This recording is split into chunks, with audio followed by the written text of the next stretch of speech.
Hi guys! Welcome back to my channel. So for today's vlog, samahan niyo ako guys kasi magbibigay lang ako ng isang reaction or ng aking syempreng opinion sa isang viral na issue na nabasa ko sa isang social media.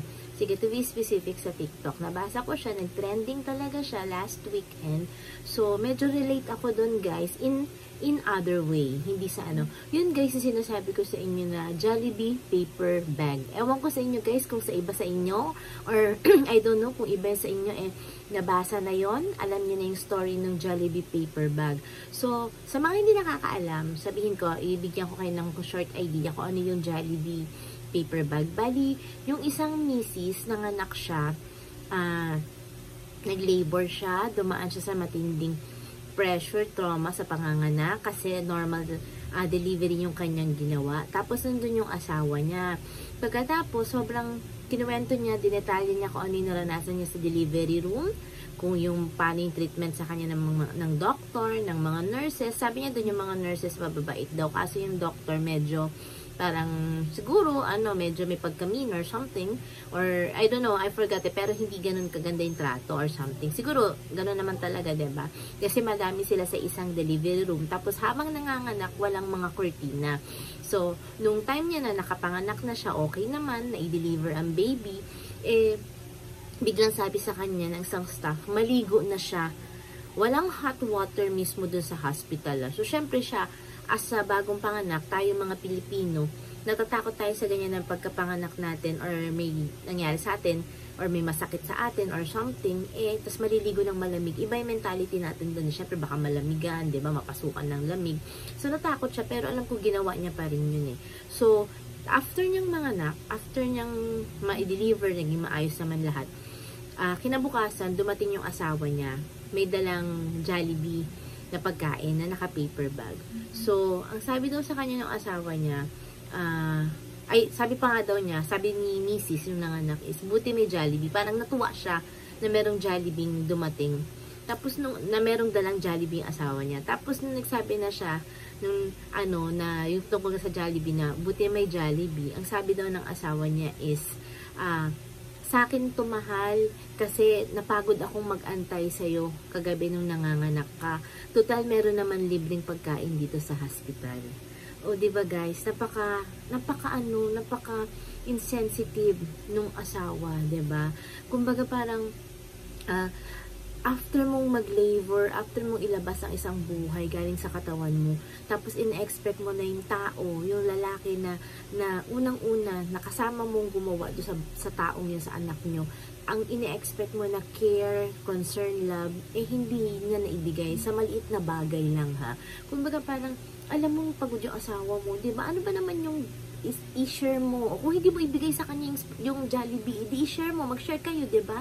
So, para at least, parehas yan. Parehas kayong masaya. Kung napagod ka mag-antay, mas napagod yung asawa mo na nag-deliver ng anak niya, ng anak niyo. Mas napagod siya. Mas yung buhay niya, yung isang paa niya, nasa hukay yun. Alam ko yun, guys, kasi ako nanganak din ako. Though, cesarean ako. At alam niyo ba, guys, kung ano yung unang-unang hiningi ko nung pagkapanganak ko. Kasi, sabi ko kasi dun sa partner ko, ex-partner ko dati, pagkapanganak ko, pag natapos ako, kinabukasan, bukas gusto ko, ang una kong kakainin piatos. Yung piatos na purple. Kasi gustong-gusto ko yun dahil hindi ako nakakain throughout ng pagbubuntis ko dahil sensitive ako magbuntis nung bawal ng maalat. So, in other words, ako naman yung piatos. Kaya lang, syempre, merong kaya lang, pagkabigay sa akin ng piatos nung ex ko, umalis na siya, 'di ba? Dahil meron na pala siyang iba pang aalaga ang buntis na buntis niya that time, 'di ba guys? So saka na yung story na yun, yung saka na yung akin.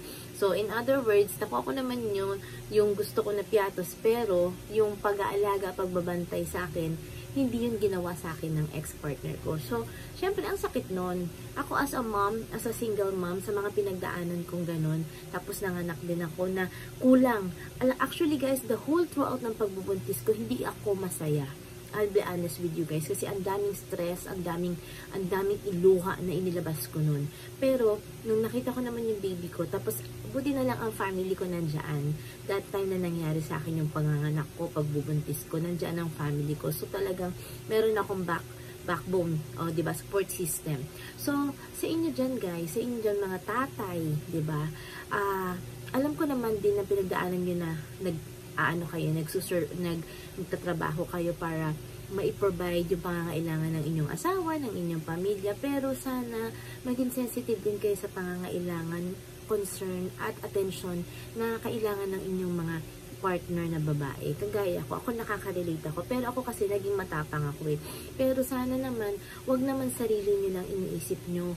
'Di ba? Kumbaga, kakapanganak lang eh. Ako, pasawerte ako kasi hindi ko man nakuha yung ganong klaseng attention sa partner ko. Nandiyan naman yung family ko. At natuto ako na ang anak ko yung maging sentro ko, 'di ba? So, as of now daw, sabi nung nagsumulat na yun, okay naman sila, wala na sila ng partner niya, at okay naman sila ng kanyang anak. So, ayan guys, kung hindi nyo pa siya napapanood or nakita yung buong kwento nyo, check nyo sa mga social media nyo. Alam ko sa FB din nakita rin niya, tsaka dito sa YT, makikita nyo rin siya at mapapanood nyo siya. So, sana guys, sa inyo dyan mga tatay, lagi nyo rin po sanang iisipin yung concern, yung mga nararamdaman ng inyong mga partner, lalo na pagkapakatapos mga anak. Kasi ang postpartum, hindi pa rin natatapos yung pagkapanganak.